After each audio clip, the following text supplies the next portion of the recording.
नमस्कार. मी भाग्यश्री फाटक. अहो, मार्केटमध्ये रोज काही ना काही गोंधळ चालू आहे आणि त्या गोंधळाची व्याप्ती इतकी मोठी असते की कुठपर्यंत हा गोंधळ जाईल हे काहीच सांगता येत नाही. आज अडाणीचा गोंधळ फार मोठ्या प्रमाणावर होता. अडाणी ग्रुपचे सगळे शेअर तरपडले. अडाणी ग्रुपने कोणाला लाच दिली, चुकीची इन्फॉर्मेशन दिली, त्यामुळे इन्व्हेस्टर्सचा तोटा झाला असं अमेरिकन कोर्टाचं म्हणणं आहे. त्यामुळे अडाणी ग्रुपचे सगळेच्या सगळे शेअर पडले. अडाणी एंटरप्राइजेस तर 21 ते 22% पडला. पण NDTV हा मात्र शेअर पडल्यानंतर सुधारला. आणि अडाणी ग्रुपचे शेअर पडले तर अडाणी ग्रुपला ज्या बँकांनी कर्ज दिलं होतं त्या बँकांचे सुद्धा शेअर पडले. LICची गुंतवणूक अडाणी ग्रुपमध्ये होती, त्यामुळे LICला सुद्धा 8,700 कोटीचा मार्क टू मार्केट लॉस होईल. त्यामुळं सुरुवातीला मार्केटने जोरदार हबका खाल्ला, पण त्यानंतर मात्र मार्केट सुधारलं आणि दिवसाच्या शेवटी 350 पॉईंटपर्यंत मार्केटमध्ये मंदी होती.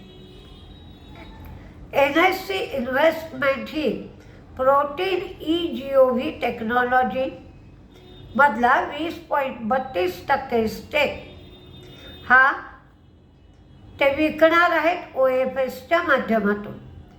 प्रत्येक शेअरची किंमत 1,550 रुपये ठरवली आहे.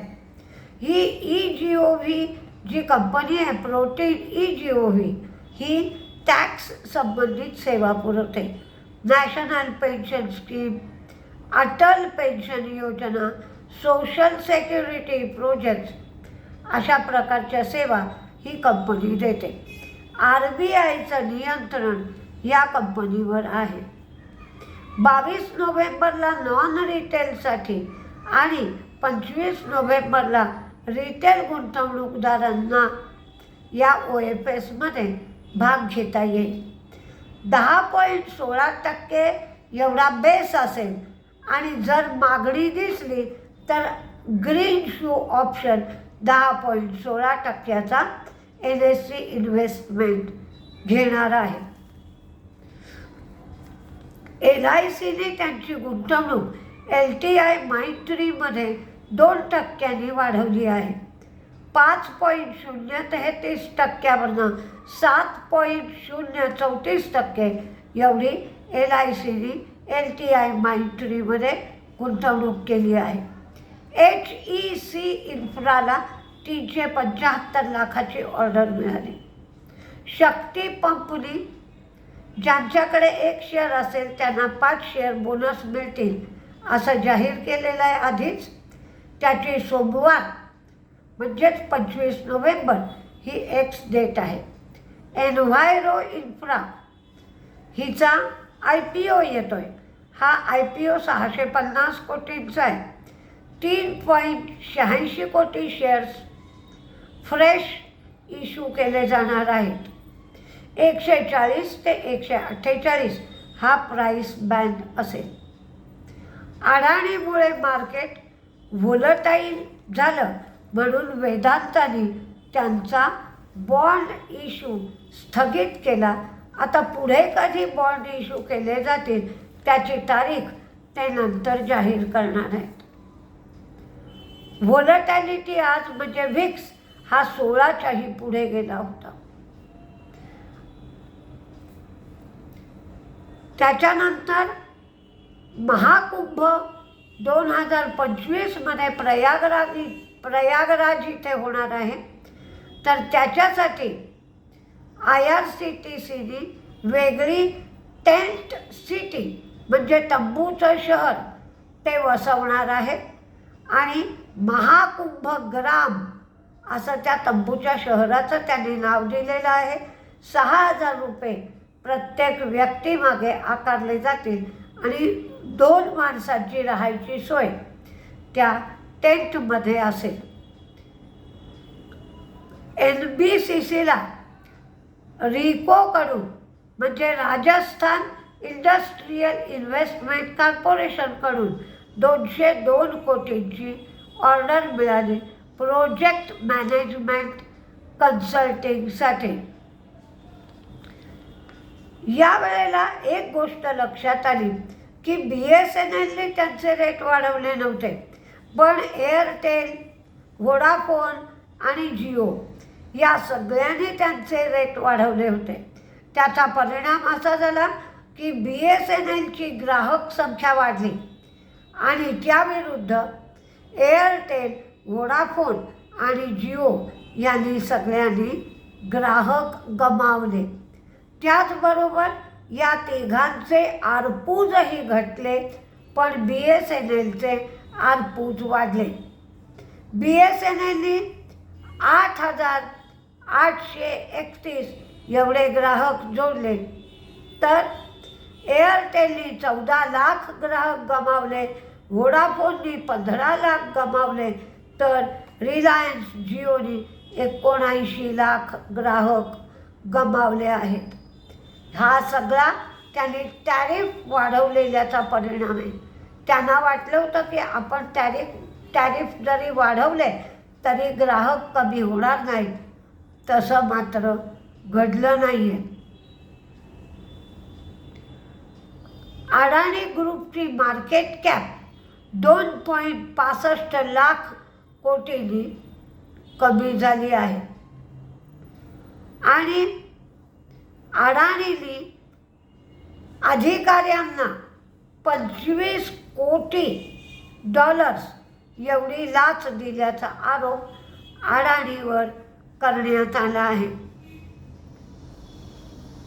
त्याचबरोबर 88,000 कोटींचं कर्ज भारतीय बँकांनी अडाणींना दिलं होतं, म्हणून बँकांचे शेअरसुद्धा पडले. पण अडाणी ग्रुपने असं सांगितलं की ते सगळ्या नियमांचं पालन करीत आहेत. हे आरोप जे केले आहेत ते बिनबुडाचे आहेत आणि याच्यावर कायदेशीर कारवाई कशी करायची याचा ते विचार करीत आहेत. विनती ऑर्गॅनिक्सचं प्रॉफिट वाढलं, रेव्हेन्यू वाढलं आणि मार्जिनसुद्धा वाढलं. तर त्यांनी सांगितलं की अँटीऑक्सिडंटचं चीनमधून डम्पिंग झालं आहे, तर त्याचा परिणाम कंपनीच्या रिझल्टवर झाला आहे. TVS मोटरनी नेपाळमध्ये नवीन 2.2 TVS अपाचे RTR लॉन्च केले. आज सगळंच मार्केट डाऊन होतं, तर आता उद्या बघावं लागेल, कारण परवाच्या दिवशी निवडणुकांचे रिझल्ट आहे. काही जणांनी मला विचारलं आहे की या निवडणुकांचा काय परिणाम होऊ शकतो. तर एकच आहे की महाविकास आघाडी निवडून आली तर महायुतीचे सगळे ज्या योजना आहेत त्या स्थगित होतात. आपण पूर्वी पाहिलेलं आहे. आणि महायुती निवडून आली तर त्यांच्या योजना स्थगित होतात. म्हणजे जे वाढवण हे मोठं बंदर होऊ घातलं आहे किंवा मेट्रो, तर हे सगळं जे होणार आहे, ज्या ज्या योजनांची उद्घाटनं झाली आहेत त्या योजना स्थगित होण्याची शक्यता आहे. आता कोण निवडून येत आहे काय ते माहीत नाही. फक्त व्होटिंगची आकडेवारी जास्त आहे, 62% व्होटिंग झालेलं आहे. आणि आदिवासी जो भाग आहे त्या आदिवासी भागातूनही चांगलं व्होटिंग झालं आहे. लोक धैर्याने व्होटिंग करायला बाहेर आली आहेत. हे यावेळेला अतिशय चांगलं दिसून आलं आहे. त्यामुळे कदाचित हे लोक कोणत्या बाजूने व्होट करतील त्याचा अंदाज एक्झिट पोलवाल्यांना आलासुद्धा नसेल. म्हणून एक्झिट पोल कितपत बरोबर येतील ही पण शंकाच आहे. तर बघूया आता 23 तारखेला काय काय होतं आहे ते. आधी अडाणीचा परिणाम उद्याच्या मार्केटवर किती राहतो हे पाहावं लागेल.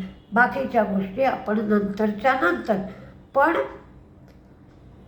ही राज्याची निवडणूक आहे, तर राज्याच्या निवडणुकीचा फार मोठा असा परिणाम मार्केटवर होत नाही. कारण सगळे जे निर्णय घ्यायचे असतात ते निर्णय राज्यापुरतेच मर्यादित राहतात. अख्ख्या भारतावर त्याचा परिणाम होत नाही. त्यामुळे ज्या कंपन्या फक्त महाराष्ट्रात काम करतात त्यांच्यावर परिणाम होईल. बाकीचा परिणाम एवढा म्हणावा किंवा जाणवणे एवढा परिणाम होत नाही. बघूया काय काय होत आहे. नमस्ते.